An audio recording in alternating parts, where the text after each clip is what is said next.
Amigos, estamos nuevamente con ustedes en otra mesa política que producen Otra Mirada y NTV Info.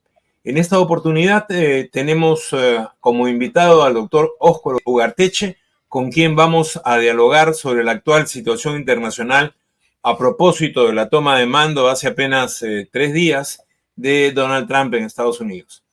Óscar, ¿cómo estás? ¿Qué tal, Nico? ¿Cómo estás? Gracias En por la esta invitación. No, por favor, al contrario, por tu presencia. En esta oportunidad tenemos un tema ad hoc, digamos, para conversar contigo, ¿no? La juramentación de Donald Trump, un discurso que ha sido calificado hasta como incendiario por algunos, ¿no? Bastante poco diplomático para una inauguración presidencial, sobre todo en el ambiente político norteamericano, que en el discurso o en este tipo de discurso suele ser más bien recatado. El primer elemento sería pensar en por qué un discurso de ese nivel de agresividad, ¿no? De ese nivel de agresividad que nos hace recordar, pues, los tiempos del imperio desfachatado, no de la hegemonía imperial, como dice Perry Anderson, sino acá yo soy el más fuerte, ¿no? ¿Cómo ves ese aspecto tú? Yo creo que el discurso, un discurso que dice con palabras, recupera el concepto de excepcionalismo. O sea, Estados Unidos es el único país que puede hacer lo que quiere porque le pone las reglas del juego al mundo, ¿no? Ese es el principio del excepcionalismo. Y nos lo ha recordado y se lo ha dicho a China. A China le ha dicho, yo hago lo que me da la gana, tú haces lo que yo te digo. Es el mensaje del excepcionalismo. El otro mensaje, que también es de principios del siglo XX, es el del expansionismo. Ese mensaje, digamos, contraviene lo que se acordó en el Tratado de San Francisco, la Carta de San Francisco de 1944, cuando se fundó Naciones Unidas. Se dijo que nunca más habrían guerras de expansión. Bueno, Israel ha demostrado que sí pueden haber guerras de expansión y que además Estados Unidos las financia. Eso está clarísimo. Y Trump nos ha dicho a nosotros en América Latina, yo puedo hacer una guerra de expansión. Ojo. Entonces, aquí tenemos un problema doble, ¿no? O sea, hay un mensaje a China y hay un mensaje para nosotros. Y el mensaje para nosotros en América Latina es, ellos pueden hacer una guerra de expansión y, como son excepcionales, pueden hacer lo que les da la gana. Sí, eso es muy agresivo y muy Teodoro Roosevelt, 1908, el gran garrote, ¿no? Así es, eso es lo que es. Tenemos por un lado entonces una confrontación con las leyes de su propio país, ¿no? Tanto el New York Times ayer, hoy, como el diario El País de España han señalado que el discurso choca frontalmente en varios aspectos, 3 o 4, con la letra de la Constitución de Estados Unidos, e incluso la sorpresa, más allá de lo que se piense sobre el punto, en el tema de TikTok, choca con una ley aprobada por el Congreso de Estados Unidos, promulgada por el presidente y respaldada por su Corte Suprema. Ellos que tanto orgullo muestran sobre su sistema político-judicial, ¿no? Eso por un lado. Y por otro lado, si bien Estados Unidos es reticente a los compromisos internacionales, como tú has señalado, tiene compromisos en los cuales ha tomado la iniciativa, la Carta de las Naciones Unidas, pero más cerca de nosotros, digamos, la OTAN por un lado y el propio sistema interamericano, ¿no? Que se supone es un sistema que promueve la democracia y la paz, ¿no? Eso en cuanto al choque con lo establecido en términos de letra jurídica, ¿no? Pero, ¿cómo ves tú esta actitud del intento de liderazgo agresivo de Donald Trump respecto de la crisis del capitalismo, ¿no? La crisis del 2008, porque muchas veces dicen, bueno, tú mismo te lo he escuchado, esto tiene que ver con la irresolución de la crisis capitalista del 2008, ¿no? Un poco que se ha seguido viviendo mientras tanto en términos de economía política global, ¿no?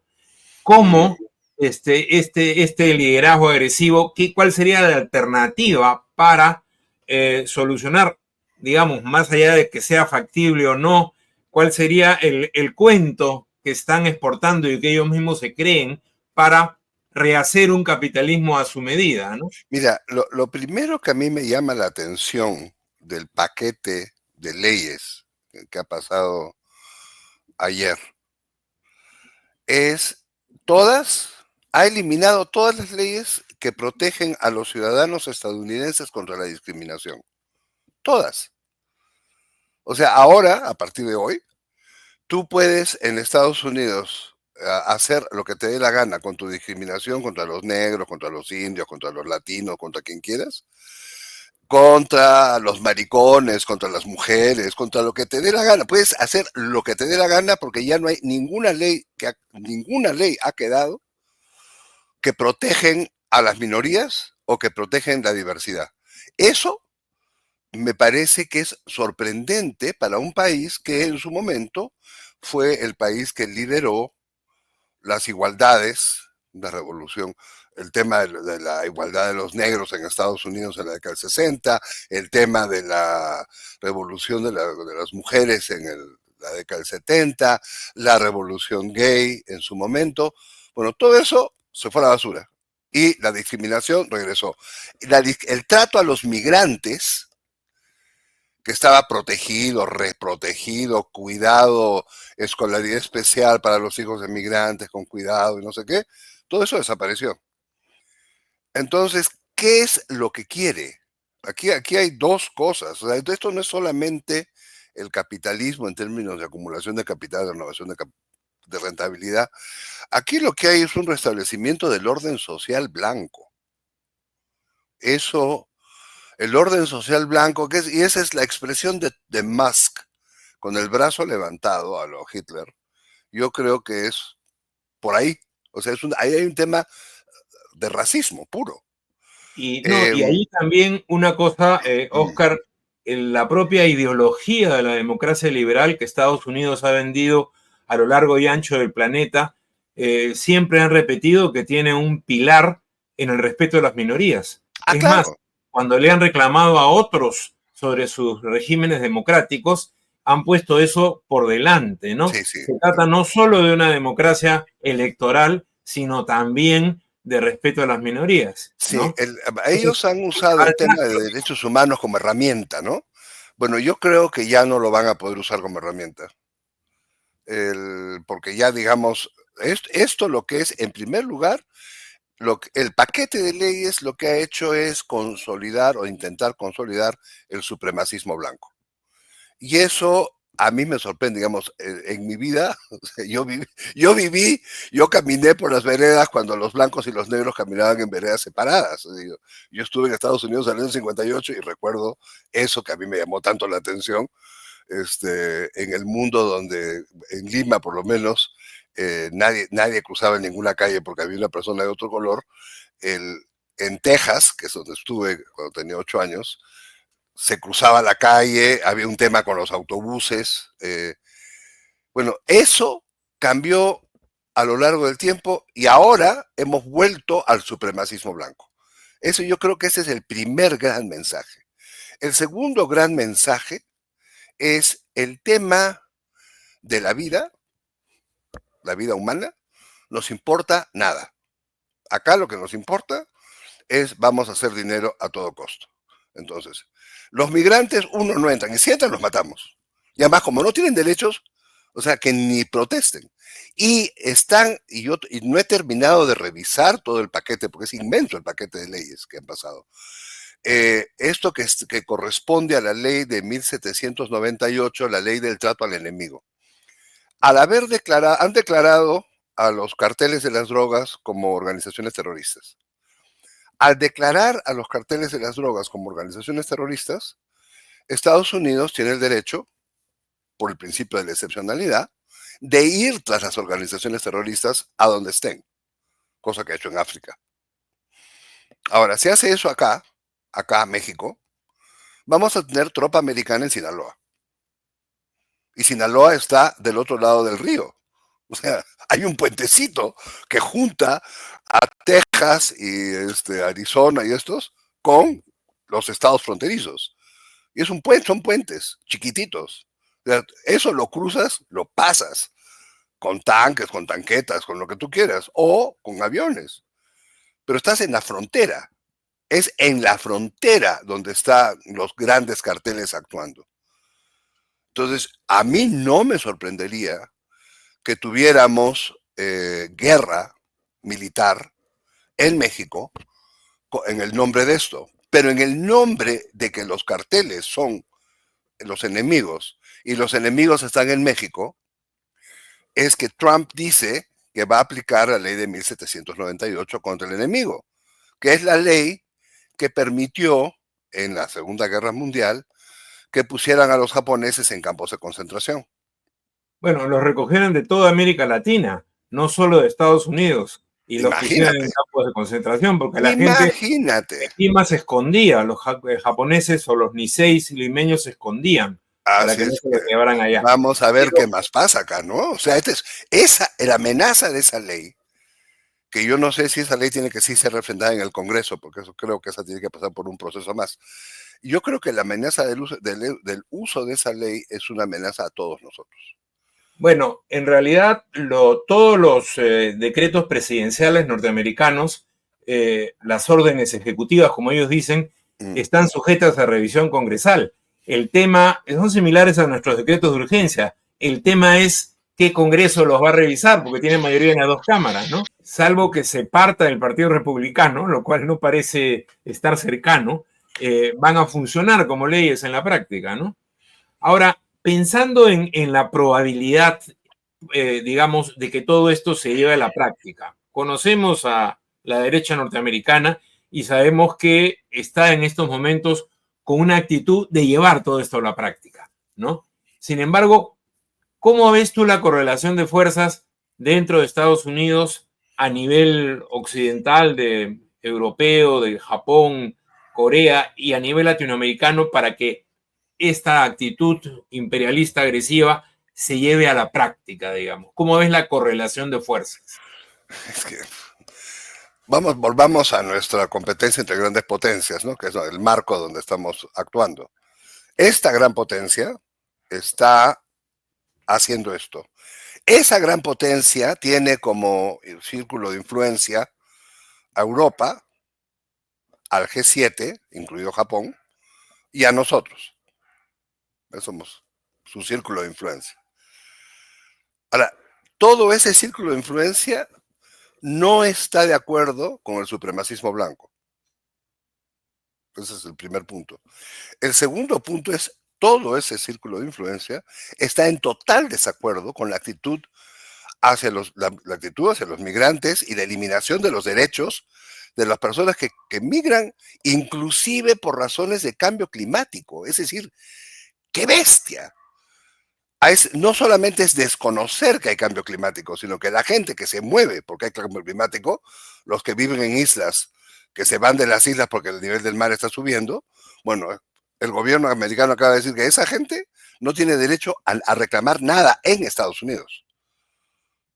Entonces, lo que estás diciendo es que el mayor responsable del calentamiento global hoy no es responsable de absolutamente nada. Y además va a seguir haciendo calentamiento global. Entonces, esas cosas, yo creo que a los aliados de este gran poder que está en competencia con China, les suena pésimo. O sea, está rompiendo la base de las alianzas más elementales. O sea, Estados Unidos tiene una alianza elemental con México, antiquísima. Bueno, esa alianza elemental con México la está rompiendo, la está haciendo añicos. Ahora, ¿qué va a ganar con eso? No sé. Porque en términos de rentabilidad y de reestructuración del capital, eso no le hace, no viene al caso. No es por ahí. Y el rezago tecnológico estadounidense no se resuelve de esta manera. O sea, el Con rezago tarifas tecnológico arancelas. estadounidense hay que atender el problema. Digamos, tienen un problema de falta de acumulación de conocimientos. Ese problema de falta de acumulación de conocimientos lo tienen que resolver poniendo dinero en conocimientos y no eliminando las fuentes de conocimiento ajenas. ¿Qué vas a Bueno, hacer? además la historia señala que no tiene mayor efecto tomar ese tipo de medidas, ¿no? Además, encima, La experiencia encima tenemos la histórica, historia. la experiencia histórica señala lo contrario. Es muy Pero, mala. ¿cuál es el razonamiento de esta gente atrás, digamos, de sus asesores, Políticos. digamos, políticos, tecnológicos, económicos? O sea, ¿qué pensamiento hay atrás? ¿Cómo ves tú eso? Y yo Porque creo que hay un pensamiento adobe, un pensamiento de esos que no tiene porosidad, es un pensamiento ladrillo, es un pensamiento sólido, sin que no respira, ¿no? En ese pensamiento, nosotros estamos compitiendo contra los chinos, nosotros les vamos a decir a esos chinos cómo es la cosa y vamos a subordinar al mundo. Alemania 1936, más o menos. Ese es el ánimo. Ese es el ánimo. Nosotros les vamos a enseñar a esos quién es papá, quién pone orden acá. o sea, en última instancia, la política y la opción militar por delante de la economía, Ah, ¿no? largamente, largamente. Del tema del supremacismo blanco, que es el que a mí me ha sorprendido, es lo que guía, es el ánimo que guía todo esto. Nosotros vamos a demostrarle a esos chinos que nosotros podemos hacer lo que queremos y los vamos a subordinar a todos. Y eso comienza, por supuesto, los primeros subordinados son los de la OTAN, ¿no? Son los primeros. O sea, mis aliados se convierten en mis subordinados. Y nosotros, que ya estábamos subordinados, ¿en qué nos convertimos? En las zapatillas. Bueno, Claro. pero entonces el escenario, o mejor dicho, el peligro inmediato de la guerra se hace realidad, Sí, ¿no? pues, es lo que dice Allison hace unos años, fue lo que dijo el profesor Allison de Harvard. Dijo, la competencia entre las grandes potencias se resuelve con una guerra, con unas pocas excepciones. Y Estados Unidos, que es el país débil, lo que está es buscándole guerra al otro, al joven, con el argumento de que ellos tienen más armas que los otros. Pero como sabemos, en las guerras, el que gana no es el que tiene más armas, sino el que tiene más energía.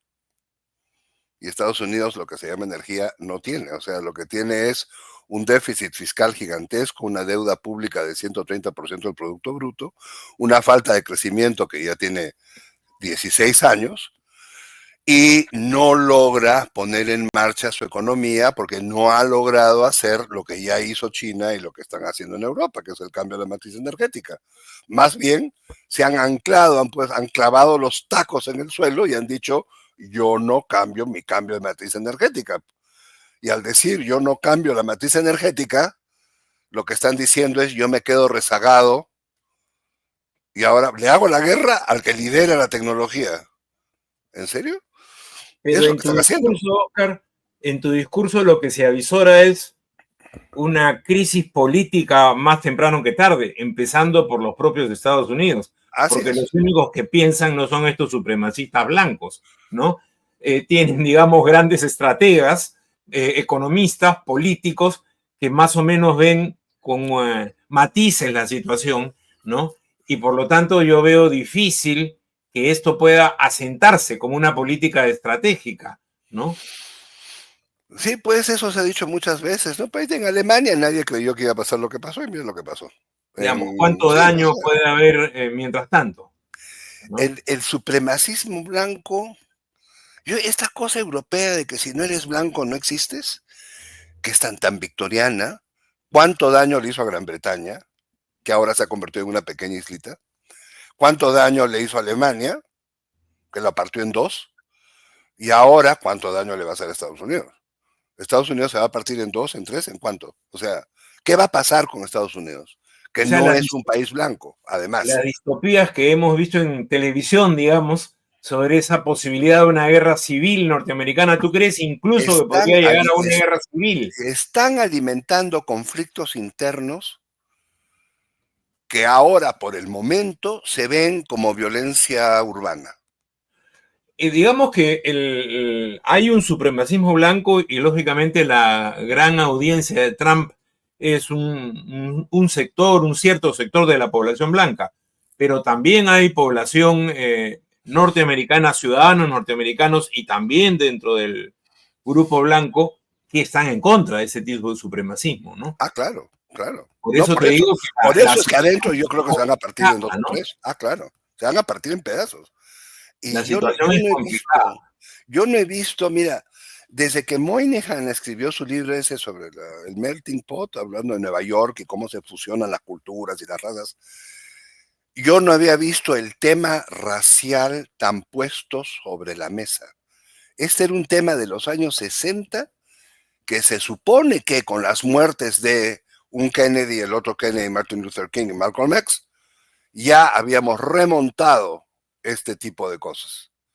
Y ahora resulta que no las habíamos remontado, nada. O sea, Mira, pero Huntington, el gran teórico del imperio, Mm, ¿no? Escribe hace, ya al final de su vida, hace 20 años, digamos, un artículo primero que después transforma en libro pequeño que se llama ¿Quiénes somos nosotros?, ¿no? Ah, claro. Sí, sí, Y sí, sí, termina claro. diciendo él, que se suponía que era más bien del sector demócrata, ¿quiénes somos nosotros? Somos la población blanca, anglosajona, protestante, ¿no? Eso somos nosotros. Termina diciendo y que más o menos debe quedar claro para que haya futuro para este país. O sea que es un tipo de diagnóstico que incluso toma a gente que no había tenido originalmente esta visión, ¿no? La visión imperial tiene Huntington, sí, pero esta visión imperial más hegemónica de la Carva Perry Anderson que una visión imperial, como tú señalas ahora, con toda claridad racista, ¿no? Racista, sí, sí, sí. Y Racista y colonial. esta parte racista es la que me llama la atención. La otra parte que me llama la atención, pero que calza bien, es el descreimiento en el sistema internacional. O sea, ya lo hemos visto con Biden, porque esto no es de Trump, esto viene de atrás. Ya habíamos visto a Estados Unidos retirarse de la UNESCO, de la Comisión Internacional de Derechos Humanos y de la Organización Mundial de la Salud un par de veces, generalmente en solidaridad con Israel. Y ahora lo que estamos viendo a partir de Gaza, a partir de Palestina, es que Estados Unidos financia a un país que ignora a la Asamblea General de Naciones Unidas, al Consejo de Seguridad, al Secretario General de Naciones Unidas, y una vez que ignoró todo el sistema internacional, encima Estados Unidos le abre una investigación a la Corte Penal Internacional. Es decir, todo el sistema montado el año 45 para que no se volviera a producir algo como lo que se produjo en Alemania contra los judíos, se destruye porque ahora los israelíes le hacen a los palestinos exactamente lo mismo. Y lo interesante ahí es que lo que se prefigura en la actuación del Estado de Israel, ¿no? Vemos que tiene una base en una política agudamente racista, ¿no? Como Mm, es el supremacismo blanco de lo que tú hablas, claro. ¿no? Y ahí Porque es donde se encuentran, pues. Ahí se ayer, encuentran. ayer ha dicho Trump que suspende durante 90 días la ayuda humanitaria a la Franja de Gaza, ¿no? Claro, está bien. O sea, cuadra. Eso es criminal, ¿no? Cuadra, cuadra. Es No creen en la abiertamente cosa criminal. internacional para nada. O sea, quien va a poner orden acá desde el punto de vista del nuevo gobierno de Trump, quien va a poner orden en el sistema internacional es Estados Unidos. Es decir, no han metabolizado que la Pax Americana ya terminó, que no son capaces de poner paz en ninguna parte, que han perdido todas las guerras, comenzando por la de Corea, todas, hasta Digamos, a acá. partir de la Segunda Guerra Mundial. Y además hay los que dicen, pero si Berlín lo capturó la Unión Soviética, o sea, tampoco ganaron la Segunda Guerra Mundial. Pero bueno, dicho eso, ¿qué están diciendo? Están diciendo, nosotros ponemos orden y nosotros no hemos sido capaces de ganar ninguna guerra. Entonces, Y yo creo que para ir pinta mal. cerrando, Oscar, para ir cerrando, ese tipo de Pax Americana en lo inmediato, en lo más inmediato, ¿qué efectos va a tener en América Latina, crees? ¿No? Bueno, ya vemos a Milei, en fin, vimos hace unos años a Bolsonaro, el, la disposición sobre retomar el bloqueo, no el bloqueo, sino el que Cuba esté en la lista de estados Sí, lo devolvieron a la lista. Sí. etcétera. ¿Cómo ves los efectos inmediatos en la relación, digamos? Bueno, Indudablemente se va a endurecer, nadie creo que puede pensar lo contrario, pero yo ¿cómo? creo que ya se endureció. Yo creo que ya hay una primera reacción del lado de acá, digamos, del lado del sur del río. Los que estamos de México hacia el sur, menos Argentina, que parece que están en otro planeta, estamos todos muy preocupados por lo que ya era la militarización de la política exterior, porque eso viene de atrás, pero ahora se va a convertir en de verdad. O sea, ahora sí, ya no es política exterior, ahora es tropa. O sea, Digamos, la idea de invasión ya es la idea de invasión. Pues, en si otros tú, países si soberanos. claro, si el cartel de las drogas es terrorista, vamos a combatir el terrorismo, a donde sea, porque esa es la ley. El invadir otro país deja de ser un problema en el derecho internacional, ¿no? Así es, se lo pasan por encima porque estás combatiendo el terrorismo. Y eso, y meter a la cárcel a los ciudadanos del país de donde son los terroristas, o sea, imagínate tú lo que puede ser eso Sin en el derechos, contexto del además, como supremacismo probó blanco, en ¿no? Guantánamo, ¿no? Sin Qué derechos. horror, qué En horror. fin. Bueno, Oscar, Mm. ha sido una primera evaluación. Seguramente vamos a tener tiempo en las próximas semanas y meses de ir conversando sobre esto. Ojalá no más para nuestros países, para el Perú, México, América Latina y bueno, el propio pueblo de los Estados Unidos que tengamos noticias más optimistas de comentar, pero creo que es importante ser conscientes de la realidad inmediata que estamos enfrentando. Así es. Esto Muchas es lo gracias. más serio que hemos visto en mucho tiempo. ¿Eh? No sé si quieres decir algo corto para terminar. Que la eliminación de todos los derechos de las minorías, yo creo que es una señal de alerta a lo que puede pasar en nuestros propios países con las derechas radicales, ¿no? Bueno, muchas gracias al doctor Óscar Ugarteche. Ha sido una vez más esta mesa política de Otra Mirada y NTV Info. Nos encontramos con ustedes en un nuevo programa el próximo viernes. Hasta luego. Adiós.